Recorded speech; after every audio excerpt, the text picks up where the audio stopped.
Proverbs 23:33. You will see weird things, and your mind will play tricks on you. Makakakita ka ng mga sari-sari mga bagay at paglalaruan ka ng iyong guni-guni. All in the mind. Nasa isip ang lahat. Panginoon, salamat po dahil binigyan niyo kami ng isip. At ngayon nais naming maliwanagan kung ano ang papel ng isip na ito sa aming relasyon sa inyo, sa aming buhay, sa relasyon namin sa kapwa, sa aming kapaligiran. Mangusap po kayo. Kayo ang maging tagapangaral at gamitin nyo lang inyong lingkod bilang tungtungan ng inyong paa at nang maitaas namin ang iyong kadakilaan. Be the speaker, be the preacher, lead us, teach us, Father. In the name of Jesus, your Son, our Lord, we pray with thanksgiving. All in the mind. You are what and how you think. Bakit ang mga tao nagkakaiba-iba ng buhay kahit kuminsan pare-pareho ng nilakihan, pare-pareho ng kinain? Madalas ang dahilan kasi magkakaiba sila ang paraan ng pag-iisip. Magkakaiba ang korte ng utak. Magkakaiba ang kanilang pangunawa, pagpapahalaga sa mga bagay-bagay, at yun ang nagsasadlak, nagdadala sa kanila kung saan man sila napupunta. Your thought becomes your life. Nandyan ka, ganyan ka, dahil sa iyong pag-iisip. Hindi ka biktima ng mga Hapon o mga Kastila o mga Amerikano, hindi ka biktima ng mga kapitalista o mga komunista. Ikaw ay nandyan dahil ganyan kang mag-isip. Perception is one's reality. Ano ba ang katotohanan? Ang katotohanan ay hindi lang yung totoo. Ang katotohanan ay yung inaakala mong totoo. Ang katotohanan ng iyong buhay ay hindi yung totoong nangyayari, kundi yung sa palagay mo'y ano ba ang nangyayari. Magkaiba ang katotohanan at magkaiba ang ating pagtingin kung ano ang totoo. At ang nagiging totoo, tumatalab, umiiral sa ating buhay ay hindi yung katotohanan, kundi yung inaakala nating katotohanan. Kaya marami mga tao ay nagiging biktima ng sarili nilang pag-aakala, ng sarili nilang mga kamangmangan o kadiliman ng isip o kabaluktutan ng pangangatwiran. Proverbs 4:23, carefully guard your thoughts because they are the source of true life. Pakaingatan, bantayan ng iyong isip dahil yan ang pinagmumulan ng tunay na buhay. Ang buhay natin ay kinukulayan, kinokortehan, tinutugtugan ng paraan ng ating pag-iisip. Kaya ang buhay ng mga seloso, iba sa buhay ng mga hindi seloso. Ang buhay ng mga mapagduda, iba yan sa buhay ng mga mapagtiwala. Ang buhay ng mga madilim ang paningin sa mundo ay iba sa buhay ng maliwanag ang paningin. Iba ang buhay sa ng mga taong laging nag-iisip ng mga problema, kasakitan, kalungkutan, kesa dun sa laging masaya ang pag-iisip. You are your thoughts. Researchers have found that our imagination can change our perceptions of reality. At hindi ko na kayo pahihirapan ng mga references ng mga researchers that I'm going to quote today. Pero ang dami-dami mga pananaliksik at sinasabi ng mga resulta ng mga ito na ang ating guni-guni ang bumubuo ng konsepto natin ng katotohanan. So marami sa akala natin katotohanan ay guni-guni. Akala. Your mind can literally play tricks on you by changing illusions into what seems like reality. Kung selosa kayo, nakakita lang kayo ng konting bahid ng kung anong marka sa damit ng asawa nyo, nangalo niya na siya. Yun ang inyong reality. Pagka kayo naman ay mapaniwalain, kitang-kita na niloloko kayo, nagpapaloko pa kayo. Kasi yung paniniwala nyo ay hindi kayo niloloko. Pagka kayo ay mayabang, ang tingin nyo sa lahat ng nagpapakita ng kanilang galing ay tinatalo kayo. Pagka kayo ay mapagduda, ang tingin nyo sa lahat ng tao, kayo'y niloloko. Pinaglalaroan tayo ng ating isip. And you get to believe your own lies. Ang isang kasinungalingan na alam mo kasinungalingan, ulitin mo, ulit-ulitin mo, mamaya, yun na ang totoo sa'yo. Hindi na yun kasinungalingan sa iyong pananaw. Kaya yung mga public persons, mga maraming politician na nagsisinungaling, akala nila yun ang katotohanan. Na sila ay mapaglingkod sa bayan, maibigin sa mga tao, bla bla bla. Lagi nila kasi sinasabi. Hindi na mahalaga kung anong totoo. Ang nagiging totoo sa loob ng isip ng tao ay yung pinauulit-ulit niya sa kanyang sarili. Kaya ang advertisement, paulit-ulit. Para pag tumanim sa utak mo, yun na ang totoo. Hindi ka na mabubuhay ng walang soft drink, hindi ka na mabubuhay ng hindi maputi ang labada, hindi ka na mabubuhay pagka ganito at pagka ganon. Kasi paulit-ulit, yun ang nagiging totoo sa paningin mo. And to a large extent, your mind can create reality at a mental level. Merong isang pasyente na dahil sa kanyang religious belief, ayaw niya ng blood transfusion. Nauubos ang kanyang dugo, sa pilitan na siyang binigyan ng blood transfusion with the consent of her mother-in-law. Dahil naniniwala siya na masama ang blood transfusion, hindi tinanggap ng kanyang mga ugat yung dugong isinasalin sa kanya. And needless to say, she died. Nakokontrol ng paniniwala, pati ang ugat ng tao, pati ang pagpasok at paglabas ng dugo, ang paggaling sa sakit, at ang paglala ng sakit nasa isip. Recent studies suggest that what really affects your outlook on life is the way you perceive reality. Kung ang korte ng iyong mata ay bilog, bilog ang langit. Kung ang korte ng iyong mata ay star, star ang hugis ng langit. Pagka ang kwadro, ang korte ng iyong mata ay rectangle, rectangle ang langit. Ang paningin mo sa mundo ay hindi kung ano yung mundo, kundi kung ano ang pag-iisip mo tungkol dito. Kaya kung iniisip mo na mahigpit ang Diyos, malupit ang Diyos, malupit ang Diyos na susundan mo. Iniisip mo yung mabait ang Diyos, mabuti ang Diyos, mabuti ang Diyos sa tingin mo. Kaya yung theologizing, yung mga pagtuturo, na lilipat sa isip ng nakikinig, yung korte ng isip ng nagtuturo. Kaya pag napunta ka sa nagtuturo, nagalit ang Diyos sa lahat ng bagay, ayaw ang Diyos na sumaya ka, nagigilty ka na ngayon pag masaya. Hindi dahil masamang magiging masaya, kundi nakumbinsi mo na ang sarili mo na masamang sumaya, nagigilty ka pag masaya ka. Yun ang reality mo. Proverbs 23:7, for as he thinks in his heart, so is he. Kung paano ka mag-isip, kung ano yung kalooban, yun ka. Thought is one's reality. Ayon din sa mga researches, pag isinara mo ang iyong mata at kinumbinsi mo ang sarili at nag-concentrate ka na maginaw, giginawin ka. At nakumbinsi mo ang iyong sariling mainit, kahit maginaw, mainitan ka. Pag nakumbinsi mo ang iyong sariling magaling ka, gagaling ka. Hindi ka magaling, wala kang kwenta, magiging wala kang kwenta. Pag nakumbinsi mo ang iyong sariling talunan ako, loser ako, magiging talunan ka talaga. At pag nakumbinsi mo ang sarili mong panalo ako, lahat ng gagawin mong aayon sa paniniwala na yon at mananalo ka nga. Kaya dapat ang sinusuri natin mga kapatid ay kung paano tayo mag-isip. May ipinapayo sa iyo ang isang marunong, paano ka nag-iisip? Yabang-yabang naman ito, hindi ako makikinig dito, kala mo siya kung sino. Hindi ka matututo. Pero kung may sinasabi ang isang marunong at sinasabi mo, marunong ito, nag-aral ito, nagsanay, aba, makikinabang ako makinig sa kanya, makikinabang ka nga. Paano ka mag-isip? Pag iniisip mo na ang mga bata, hindi dapat sumaya, dapat perfectly clean ang katawan nila, hindi mo sila paglalaroin. At gano'n ang magiging reality mo kung ano ang tunay na ibig sabihin ng kabataan.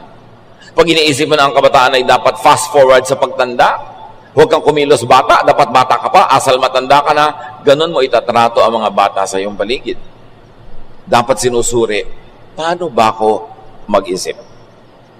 Psalm 26:2, test my thoughts and find out what I am like.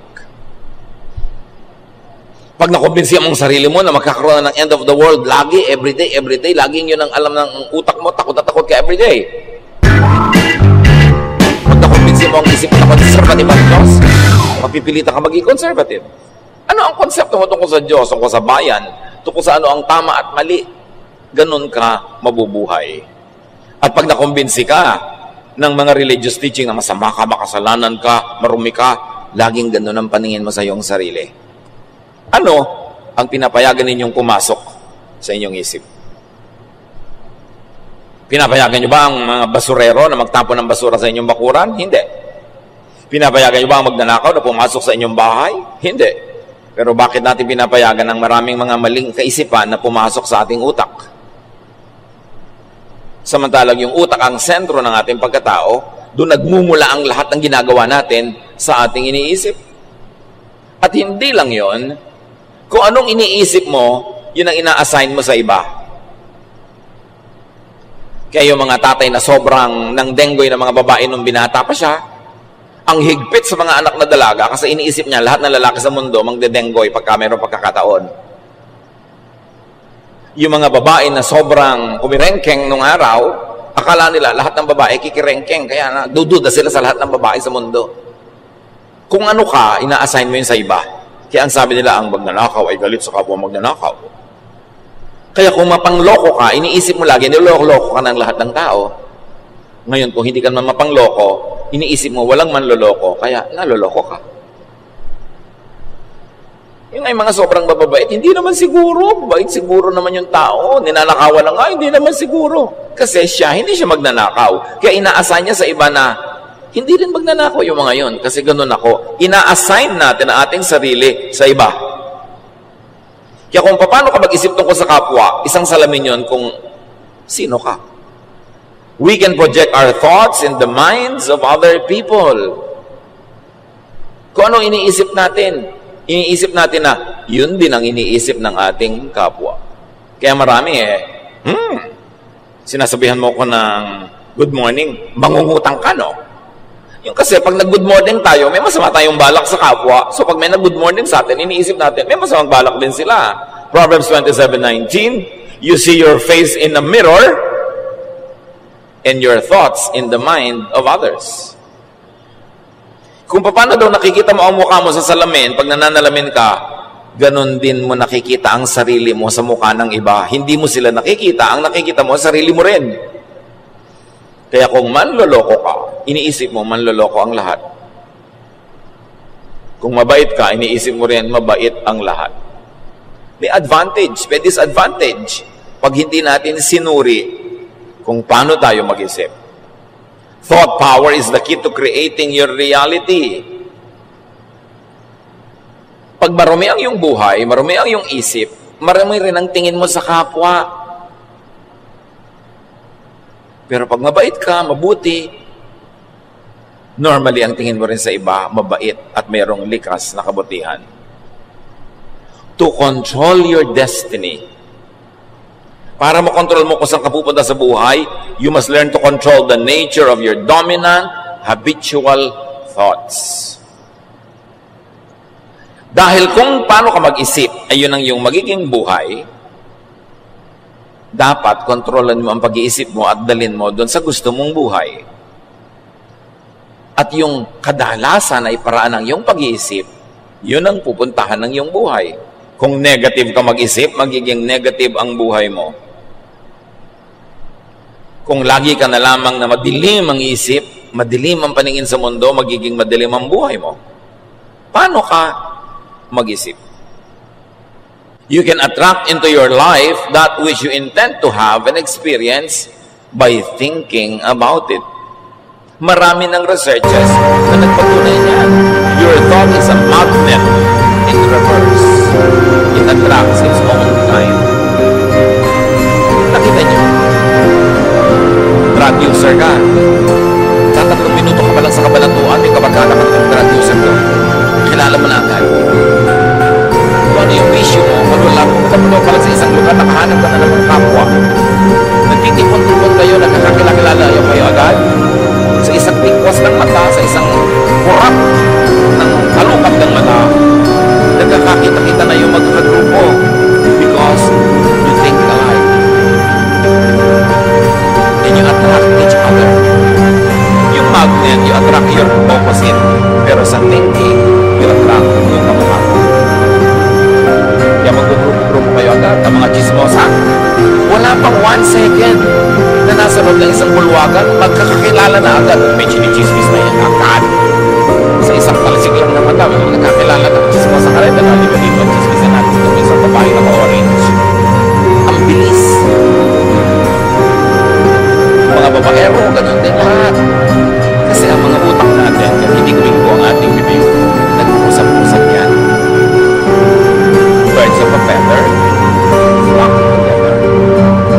Now, what creates and changes body chemistry, electricity, and kinetics?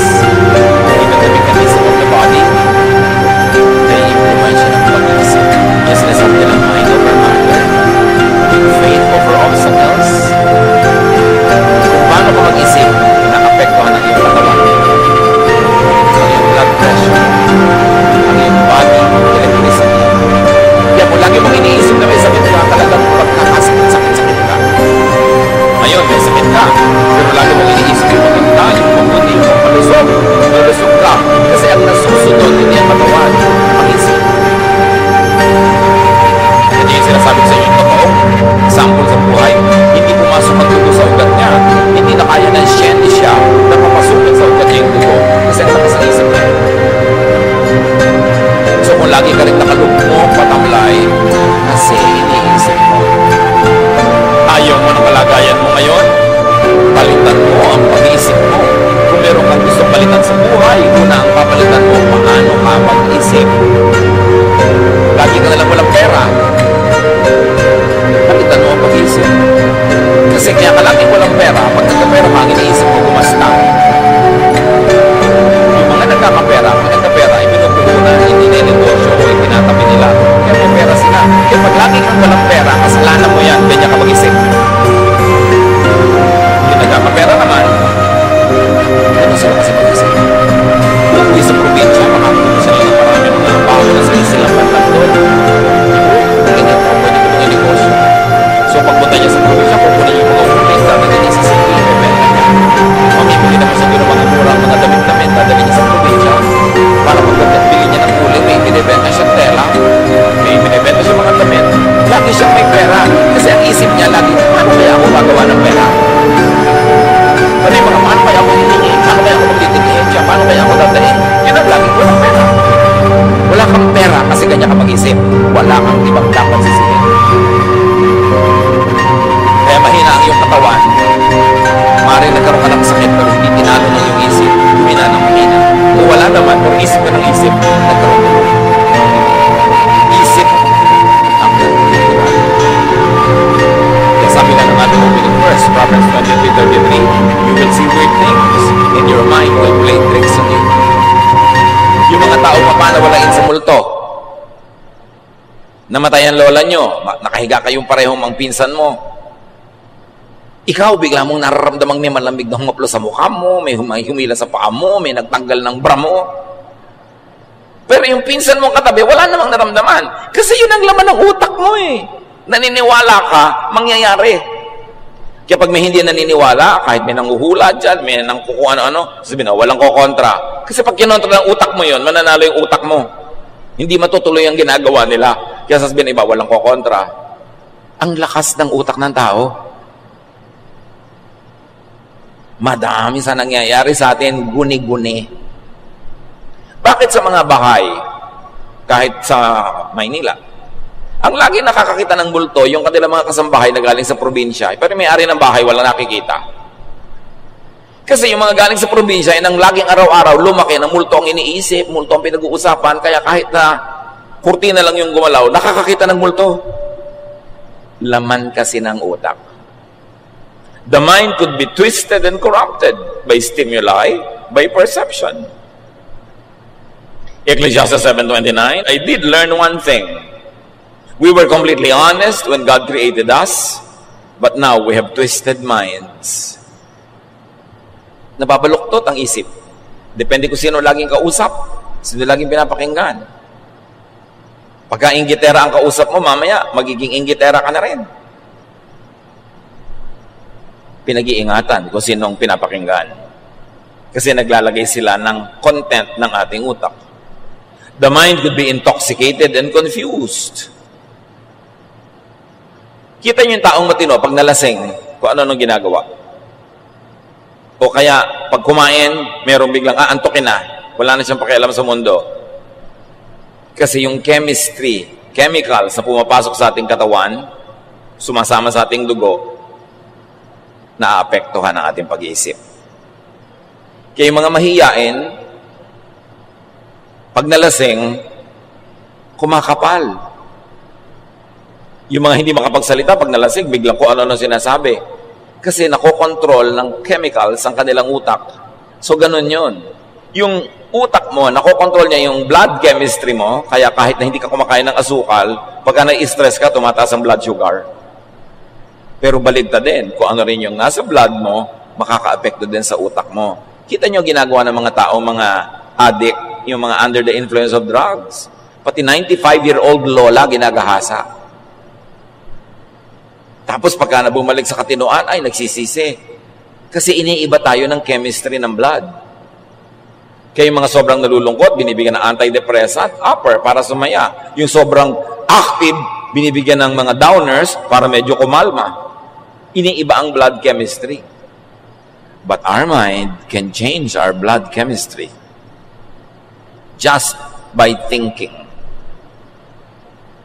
The mind could be a source of comfort or torture. Kaya kung ikay matatakotin, lagi kang takot. Yung mga hindi matatakotin, hindi takot. Katulad ng sinasabi ko na magpinsan na nakahiga, isa takot sa multo, isa hindi. Mahibig ang tulog ng hindi takot. Yung takot, mapakababaw ng tulog. Kasi ganun siya mag-isip. Ano-ano ba pinapasok nating ideya sa utak ng mga tao, lalo ng bata? Paano natin pinapalaki ang bata? Kasi ang bata, blanco yung utak niya, pero pag tinuruan mo siyang maging racist, maliit ang pagtingin niya sa ganitong tao, ganitong lahi. Pag tinuruan mo siya na maging masyadong dogmatic sa inyong religion, masama na ang tingin niya sa lahat ng ibang religious congregations. Anong inilalaman natin sa isip ng mga tao? Yung mga tao, marami, alam nyo, tortured. Kasi nung bata sila na torture, nagugulpe, pinapabayaan, hindi minamahal, pinipintasan, nabubuli. Yun ang laman ng utak nila. Kaya buong buhay, tortured sila. May inferiority feelings, overly shy, galit sa mundo, may bitterness. Kaya ang gamot lang doon, palitan ang laman ng utak. Kung puro negative at laso nang pumasok sa isip mo ng bata ka, dapat ngayon palitan mo yan ng laman. Ma-detox yung utak mo para ka gumaling. Pero kung lagi na lang nung bata ako, kawawa ako, nung bata ako, mahirap lang kami, nung bata ako, ganito kami, hindi mo pinalitan yung kaiisip na yon, hindi aalis sa'yo ang mga mapapait na gunita. Magiging mapait ang paningin mo sa buong buhay. Ang lahat ay nasa pag-iisip. The mind could be a source of comfort or torture, of hope or hopelessness, of trust or doubt, of faith or unbelief, of feelings or non-feelings. The mind could be straightened, cleansed, and renewed. Pwedeng linisin, ituwid, liwanagan ng isip. Kahit ano pang pinagdaanan nito. 2 Corinthians 5:17, kaya't kung nakipag-isa ka na kay Kristo, ang isang tao, isa na siyang bagong nilalang. Wala na ang dati niyang pagkatao. Sa halip, ito'y napalitan na ng bago. Pero hindi magic yun na tinanggap mo si Jesus, naging iba ka na. Nung tinanggap mo si Jesus, nagbukas ka ng pinto ng isip mo para sa mga isiping maka-Jesus. So habang sumusunod ka sa katuruan ni Jesus, pinapairal mo to sa iyong buhay, progressively nababago ang iyong pag-iisip and progressively nababago ang iyong buhay. Hindi siya instant. Pero dapat, araw-araw, dinadagdagan mo yung pagka-Jesus ng buhay mo para yung kapayapaan, kapahingahan na ipinapangako niya ay mapasayo. Pinatunayan na sa maraming mga pananaligsik that thoughts alone can improve vision, fitness, and strength. Ang dami ng pag-aaral dito na pag ang tao nag-isip, nalilinaw ang kanyang paningin, lumilinaw up to a point. Huwag lang talagang clinically blind. But who knows? Yan ang tinatawag nating miracle. That strong faith can cause all the powers of the universe to focus on your problem at biglang naiiba yun na tinatawag natin na miracle. mga taong napapalusog ang katawan nila sa pag-iisip nila ng mga pampalusog na mga ideya at lumalakas maging ang kanilang physical strength. Alam niyo yung placebo effect. It works because of the power of thought. Maraming ganitong experiment sa medisina. 2 grupo ng pasyente. Isang grupo, tinurukan ng tunay na gamot. Sinabi, gagaling ka sa gamot na ito. Isang grupo, ang itinurok lang tubig. Hindi talaga gamot. Pero pinapaniwala sila na gamot din yon. Naggalingan din sila. Kasi naniniwala sila. May mga grupo ng pasyente na ipinagdarasal ng isang prayer group at mayroong isang grupong hindi ipinagdarasal. Everything else being the same, mas tumalab ang paggamot at pag-aalaga doon sa ipinagdarasal. The power of the mind, the power of prayer. Na pag napakalakas ang iyong pananalig, may kapangyarihan ang iyong isip, lumalabas sa iyong bungo ang lakas na yon, nakakarating doon sa gusto mong pag-ukulan ng lakas na yon. Kabangha-mangha. Dahil nilikha tayo ng Diyos sa kanyang wangis. At ang pinaka-trono ng Diyos sa ating buong pagkatao ay ang ating isip. Pag Diyos ang nag-ahari sa ating isip, ang kapangyarihan ng Diyos ay nagiging atin. Body chemistry, electricity, and kinetics create and affect emotion. Kaya nga merong mga antidepressant, meron naman ng mga pampasigla, kasi pagka nabago ang chemistry ng iyong dugo, naiiba ang iyong feelings. Yung gutom, ibang-iba ang feelings sa busog. May kinalaman yung utak natin sa physical world, sa food, sa drink. Kaya sabi ng Desiderata, many fears are born of fatigue and loneliness. Pag ang tao ay laging pagod at laging malungkot, dumarami ang kanyang kinakatakutan. Pero pag siya ay nagpapahinga, at lalo na't may kasiyahan ng kanyang buhay, kumukonti ang kinakatakutan niya. Kaya dapat pinag-aaralan natin, how am I behaving? Lagi ba akong galit? Lagi ba akong stressed? Lagi ba akong nagseselos? Lagi ba akong nagdududa? Because according to research, behaving in an emotionally intense way for an extended period will ultimately create physical illness. Pag lagi kang galit, magkakasakit ka. Pag lagi kang nagsiselos, kakasakit ka. Pag lagi kang nag-aalala, natatakot, magkakasakit ka. Galing sa iyong sariling utak. Kaya isang interesting field of study, yung mga artista na laging heavy drama ang role, yung nag-iiyak, naglululupasay, yung galit na galit, siyempre may talab din sa katawan niya yon. Interesting na pag-aralan kung ano nangyayari sa kanilang kalusugan later on in life. Ayon din sa mga pag-aaral, marami mga tao na nakakaroon ng arthritis, rheumatism, strokes, stomach ulcers, headaches because of long-term psychological tension. Na pagka laging may inaalala, iniisip, may dramang bukid lagi, yung mga sakit na ito lumalabas sa katawan na kung pinapalitan ng pag-iisip, nawawala rin yung sakit. Lahat tayo maraming stress, maraming broken marriages, broken homes, maraming away, maraming gulo, maraming bayarin. Pero pag yan ang pinairal mong laging laman ng iyong utak, magkakasakit ka. Tingnan ninyo yung mga kamag-anak niyong tamad at batuga na hindi nag-iisip ng bayarin, ng enrollment, sila yung masaya. Mahihimbing matulog. Ikaw na lagi nag-aalala, kwenta ng kwenta, bayad ng bayad. Sabi sa mga tao, magtipid kayo, isara nyo yung ilaw, patay yung tubig, huwag kayo mag-electric fan, huwag kayo mag-plancha ng pambaka, isayang ang kuryente. Kayo yung may ulcer. Kasi lagi ka nag-iisip. In the fields of neuroscience, yung tungkol sa brain, endocrinology, yung mga tungkol sa atay, mga internal organs, and psychology, sila ngayon ay pinagkahalo-halo ng medisina in a discipline called psychoneuroimmunology. May bago ng ganon. Pinagsama-sama yung tatlong discipline. As medicine discovers the precise links between the states of mind, emotional moods, and physical chemistry. Kaya holistic na dapat ang paggamot sa pasyente.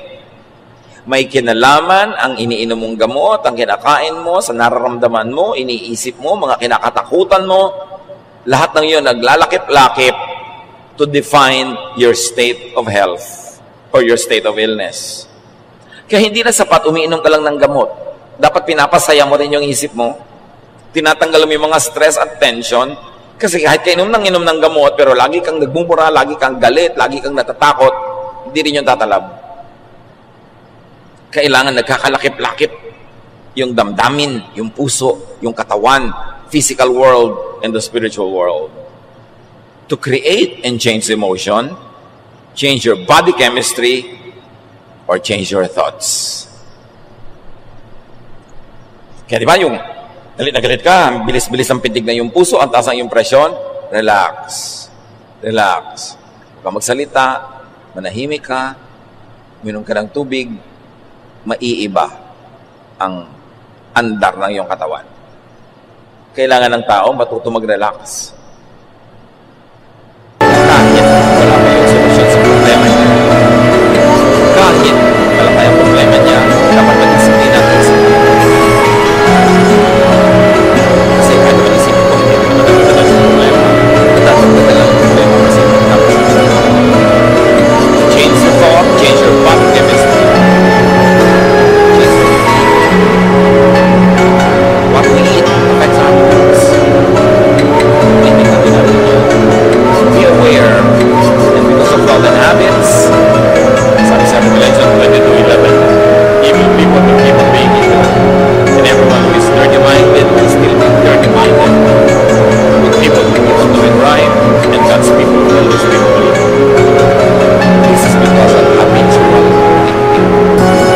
pag naging habit mo na nagkaroon, magiging gano'n ka talaga, kailangan yung bring out ang lahat.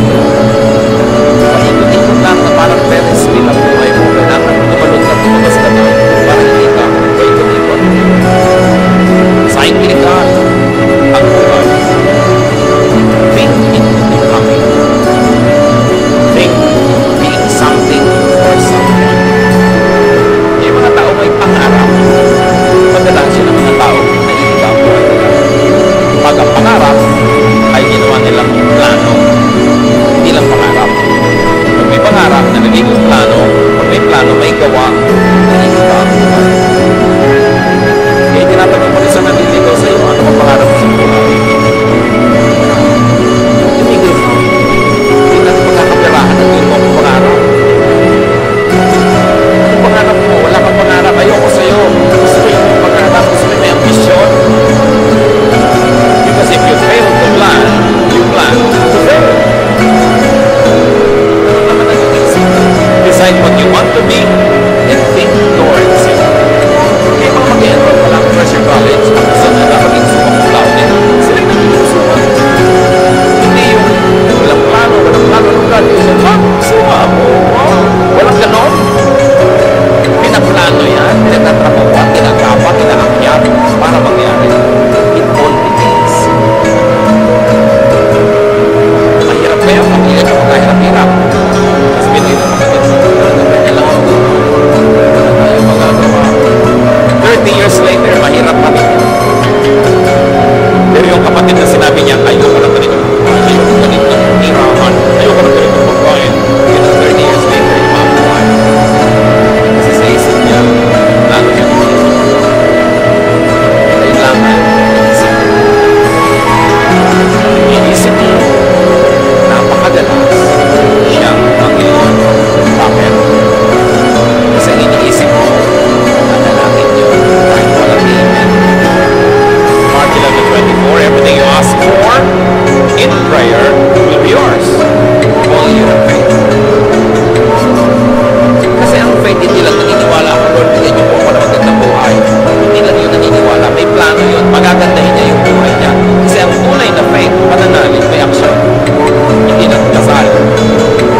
So kung tunay ka nagdarasal, Lord, bigyan niyo po ako. Gusto ko mag-rapid sa buhay.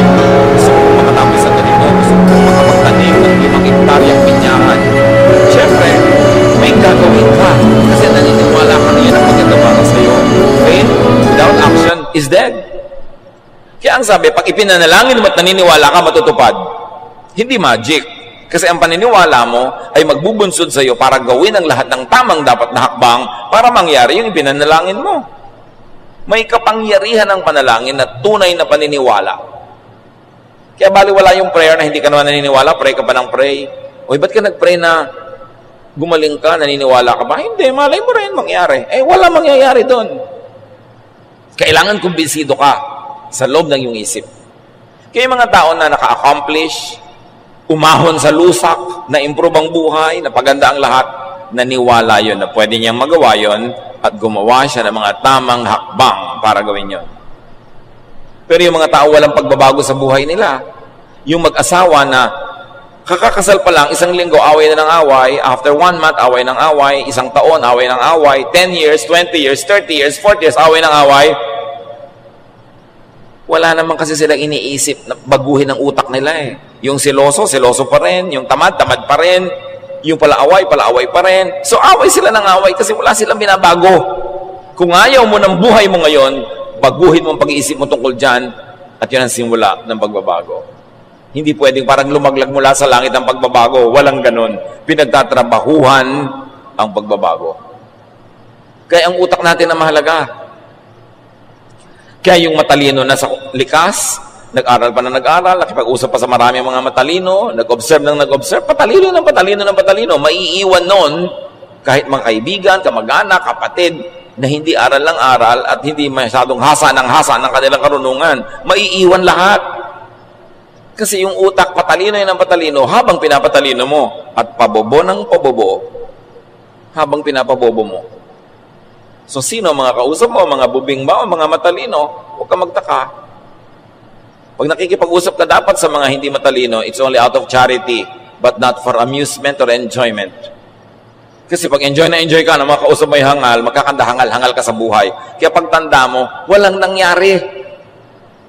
At yung mga taong walang nangyari, 5 years ago, 10 years ago, 15 years ago, pag nakita mo, yung pa rin ang utak, wala man lang nakausap na matino yun. Wala man lang nabasang matinong libro, napanood na matinong show. Wala. Kaya yun pa rin at yun ang utak. Nakulong ang utak. Choose what to hear, what to listen to, and what to tell yourself. Pipiliin mo kung sino pinapakinggan, ano nakikita, at kung ano ang sinasabi ng utak mo sa sarili mo. Anong sinasabi ng utak mo sa sarili mo? Kawawa ka. Dapat kaawaan ka ng mga tao. Dapat tulungan ka nila. Dapat bigyan ka nila kasi kawawa ka. Magiging pulubi ka. Pero pag sinasabi mo sa utak mo na, hindi ako aasa ng aasa, kahit binibigyan nila ako, tinutulungan nila ako, gagawa ako ng paraan, maghahanap buhay ako, magiging independent ka. Ano ang sinasabi mo sa sarili mo? Kasi yun ang gagawin mo eh. Ecclesiastes 7:21, do not pay attention to every word people say. Pinipili mo ang pinapakinggan. At nakikinig ka na, may salaan pa yung tenga mo para mayroong pinapapasok at mayroong hindi. Pag ang lagi mong kausap ay kakampi mo, yung kamukha mo ng pananalig, pareho kayo ng kagalit, pareho kayo ng kaaway, anong gagawin niyo sa isa't isa? Ilulubog nyo ang isa't isa. Kasi wala nagbibigay ng balance. Dapat nakikinig ka rin dun sa huwag ka na magalit doon, baka naman mali ang iniisip mo tungkol sa kanya. Ngayon, sa kanya ka nagalit. No, dapat nakikinig ka sa ganon. Hindi yung kampi ng kampi sa'yo, kahit ano na lang, lagi mong kakampi. Walang maitutulong sa'yo yan. Hindi ka tatalino. Pag lagi ka kinakampihan. If the mind can be used to heal, it can also be used to kill. Di ba may placebo effect? Yung hindi naman gamot, pero pinapaniwala kang gamot, tumatalab sa'yo. Meron namang nocebo. Yung gamot na, pero pinaniniwala ka, hindi pa rin yung tatalab. So, hindi pa rin yung tatalab kahit gamot yun. Negative beliefs or negative expectations can kill. Yung ginagawa ka na ng mabuti, sabi mo, hindi naman mabuti yan. Yung meron ka na gamot, hindi naman ito tatalab. Ayoko naman ito. Hindi mo dapat asahan na tatalab nga. Kasi yung madilim ang paningin sa mundo, tatambakan ng mundo ng kadiliman. Kung anong iniisip mo, yun ang ibibigay sa'yo ng mundo. Importante na maunawa natin ang kapangyarihan ng isip. Research shows that thoughts are capable of affecting everything from the simplest machines to the most complex living beings. Merong talab ang isip sa ibang bagay outside of your brain. And the informed could always suspect an evil spirit. Lagi na lang na, ay, may evil spirit, may evil spirit. Yan ang laging tinatakbuhan ng mangmang. Laging evil spirit. Bagamat merong totoong evil spirit, pero ang konti-konti ng totoong evil spirit na nangyayari sa paligid, may dahilan yon, may reason yon, may science yon, kung aalamin mo. Kaya yung telekinesis, yung research na napapagalaw ng isang tao, halimbawa yung baso na malayo sa kanya, yung mga mangmang sasabihin agad, evil spirit, demons. No. This wonderful study about the human brain is giving us a lot of proofs that the mind can move even physical things. Eh, di ba ganyan ang mga himala sa Bible? Pag sinabi ng propeta, hindi ulan ng 7 taon, hindi nga umuulan, ang lakas naman ng isip nun na in religious parlance, you call faith. Ang lakas ng faith. Pag sinabi ni Jesus na bumangon ka dyan, bumabangon nga pati patay. Ang lakas ng isip. Na ang lakas ng pananalig. Hindi demonyo yon. Huwag kayo laging tatakot sa puro na lang demonyo. Pag kami hindi tayo alam, demonyo. Science could be God's last prophet. Nakikita natin yung mga wonderful works of God in nature through scientific research. Every thought we have is tangible energy with the power to affect even the physical world. At napapatunayan nga yan, tulad ng paulit-ulit kong binabanggit na ayaw niyang tanggapin yung dugo na ipinapasok sa kanyang ugat, hindi talaga pumasok. Researchers have demonstrated that human intention can even affect a variety of living systems such as bacteria, mga daga, mga pusa at aso, pati paglangoy ng isda, naapektuhan ng iyong pag-iisip. Sabi niba, witchcraft. Ayan na naman, yung mga mangmang, laging witchcraft ang pinagbibintangan. May galis ka na, ay, nakulam ka. Galis lang yun. Why that power? Bakit ganon kalakas ang isip ng tao? Because humans are created in God's image. We were created in God's image.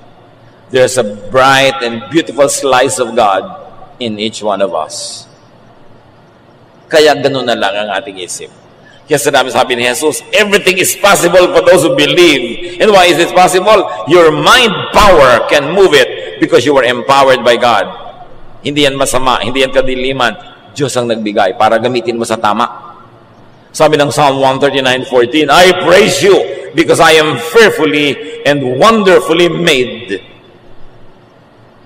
Ang ganda-ganda na pagkakalikha nyo sa akin, O Diyos. Binahagi na nyo ako, di man ako dapat at karapat-dapat. At yung bahagi na yon sa isip. Mark 11:24, sabi ni Jesus, therefore I tell you, whatever you ask for in prayer, believe that you have received it, and it will be yours. Prayer, faith, mind, power. At hindi yun galing sa demonyo. Galing yun sa Diyos. Because all perfect things come from above, from the Father of lights, who does not change like shifting shadows. Every good and perfect gift is from above. Satan is not a creator, he's only a destroyer. So anything powerful and creative could only come from God. Quantum physics has proven that living things are constant transmitters and receivers of measurable energy. Ang lalim ng researches na bawat living thing may energy and they're connected, interconnected. Kaya yung mga iba, napapatunayan nila na lalong lumulusog ang halaman pag kinakausap. Pag pinupuri, pag minamahal. Pati tubig, kinakausap. Because there's a life in it. At hindi yun witchcraft, hindi dapat nabubuhay ka sa takot. Because God has infused His power in everything that He has created. Kaya tayo interconnected eh. May connection tayong lahat. Yung mga tao na mapag-alaga ng mga halaman, who knows? Kung yung mga halaman, inaalagaan din sila bilang ganti. Ang mga isipin daw, thoughts, are bundles of electromagnetic energy. And new models of consciousness depict it as being able to move beyond physical boundaries like energy does. In other words, thought can move things. Kaya ibang takot na takot sa mga possession, mga demonic possession. Bakit itong taong to? Napapasara niya yung pinto, tinitingnan lang niya, demonyo agad ang pinagbibintangan. Because there are people who are very, very, very tortured inside of them, full of negative energy, full of anger, full of pain, full of sorrow and bitterness, that their thoughts could close doors and scare people and hurt people because they are full of negative energy. Hindi lahat dapat demonyo ang pinagbibintangan. Di ba merong mga ganon? Kuminsan yung mga nag-iibigan, alam mo, naisip kita kaninang 2 a.m., iniisip din kita nun. Yung nagkukonekta yung mga isip nyo, yung tinatawag na iba na mental telepathy, natatakot na naman sila doon. Nakakapaglakbay talaga yung isip mo outside of your utak, outside of your skull. Because we were fearfully and wonderfully made. Si Jesus nga pinabiyahe niya sa bangka yung mga disipulo niya. Naiwan pa siya, nanalangin pa siya. Mamaya, naglalakad na siya sa tubig, inabutan na niya. Nalilipat yung katawan niya from here and there. Lumalampas siya sa mga pader, sa mga dingding. Nakakapasok siya doon sa room na nandun na kanyang mga disipulo at nagtatago. The mind can overcome the physical world. And it's a very tantalizing area of study in medicine. Kung paano sa pag-iisip mo ay matutulungan mong gumaling ang sarili, at kung paano sa pag-iisip mo ng mga nakakalungkot, nakakatakot, ay tinutulungan mo ang sarili mong mabulok, manlumo, manghina.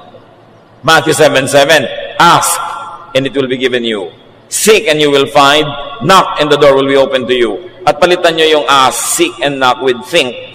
Think, and it will be given to you. Think, and you will find it. Think, and the door will be open to you. Prayer, faith, belief, mind power could all be under one and the same umbrella. This is the power of faith and prayer. Faith moves the physical world. Kaya sabi ni Jesus, if you have faith as big as a mustard seed, tell this mountain to lift itself up and it will. Siyempre, isang exaggerated na figure of speech yun. Pero sinasabi niya, kayang pagalawin ng utak mo, ng pananalig mo, pati bundok. Kaya kung tutuusin, 2,000 taon ng Christianity, ang konti pa nang alam natin tungkol sa Diyos at kay Jesus. Kasi hindi pa natin napapalakad yung bundok. Bakit nung panahon ni Jesus, ang daming napapagaling mga disciples, mga patay binubuhay, ba't ngayon wala? What kind of faith was lost? What did they know then that we don't know about now? That the power available to them then no longer seems to be seen anywhere near us now. Yun ang dapat nating balikan. The power of faith, which is the power of prayer, which is the power of the mind. Control thoughts to control emotions. Kaya mga tao na napipigil ang kanilang isip, napipigil din nila ang kanilang emosyon. Kahit nalulungkot, hindi sila naglulupasay kasi sa isip pa lang, kinokontrol na nila. Merong mga byuda na bukas, libing ng asawa ko, kokontrolin ko ang aking isip. Hindi ako maglulupasay, hindi ako magngangangalgal ng sobra kasi mga anak ko, kasi mga tao. So, bukas, ganun ang behavior nila. Pero pag wala ka ganun plano, minsan kung ano-ano ang pinaggagawa mo. Kaya dapat lagi nating iniisip ang Diyos. Para yung Diyos ang nakatira sa ating isip at hindi kung ano-ano. Psalm 63:6, I think about you before I go to sleep, and my thoughts turn to you during the night. Ano ang iniisip nyo bago kayo matulog? Siyempre, yun ang mapapagnipan nyo. Meron matutulog na lang, nanonood pa ng horror. Matutulog na lang, magbabasa pa naman kung ano-anong comment sa Facebook na siya ay minumura, pinapagalitan, iniinis. Bakit mo tatambakan ng laso ng isip mo? Matutulog ka na? Gusto mo yun, ang baon mo buong gabi? Sabi niya, my thoughts turn to you during the night. Siya ang dapat isipin. Think of God often. Let God dwell in your mind. Your mind, your thought, is the temple of God. God does not live in temples made by man. God does not live in temples of stone or steel or wood or gold. God lives and dwells in the mind of the believer. This thing you have between your two ears is the temple of God. Your mind. Kaya dapat Diyos ang naghahari sa isip. Diyos ang laman ng isip. Diyos ang sinusunod ng isip. Ask God to reveal God to you and godlessness as well. Romans 12:2, let God change the way you think. Then you will know how to do everything that is good and pleasing to Him. Kung meron tayong dapat hingin sa Diyos, ay baguhin ang paraan ng ating pag-iisip. At mangyayari yon kung isinusunod natin ang pag-iisip sa isipin ng Diyos na ipinahayag ni Jesus. Offer your mind and your thoughts to God. Yan ang pinakamagandang offering. Offer your thoughts. May iniisip ka pa lang, sasabihin mo na, ganito ba ang Diyos na gusto ng Diyos na isipin ko? Kung hindi, titigilan ko itong isipin. Dapat, pinapalayas niya yung mga isipin na hindi dapat nasa loob ng isip. Let God dwell in your mind, not the devil. Let God enter your world and the world through your mind. Gustong mahalin ng Diyos ang maraming tao? Papasok siya sa ating isip. Mag-iisip tayong mahalin ng mga tao. May gagawin ng mga kamay at paa natin para mahalin ng mga tao. Pumasok ang Diyos sa mundo through our mind.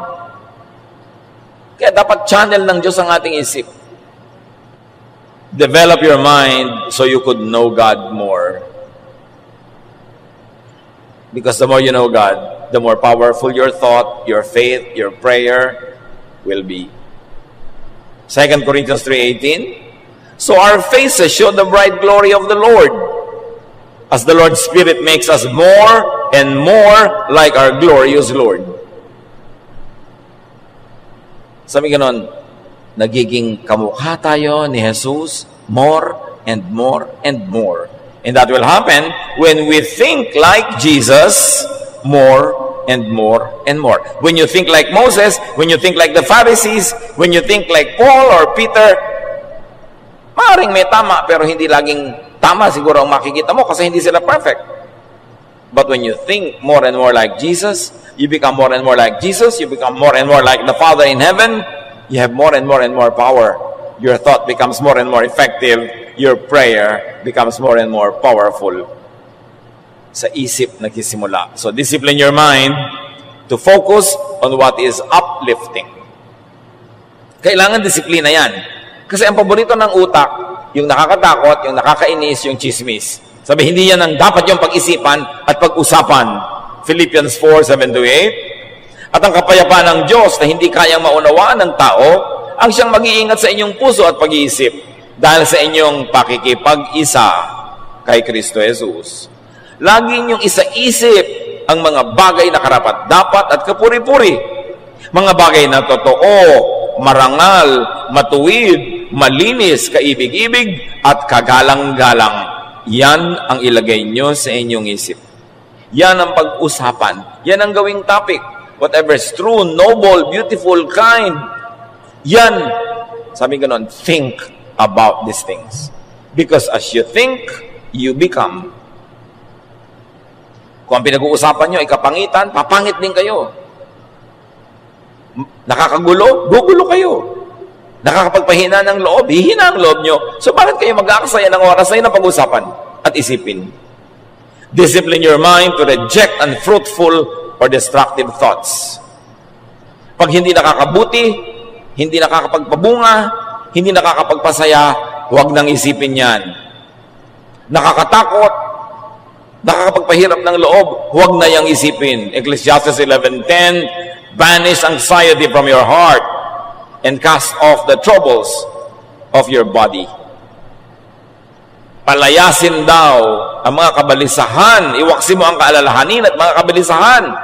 Mga kapatid, makinig kayo. Baligtad ang ginagawa ng marami. Kung ano yung nakakabalisa, nakakapagpaalala, iyon ang laging laman ng isip. So, tingnan nyo katawan, may sakit. Tingnan nyo ang buhay, malungkot. Iwaksi ang mga alalahanin. Through meditation, habitual thoughts of hatred, anger, and revenge are replaced with intentional thoughts of acceptance, cooperation, unconditional love, and forgiveness.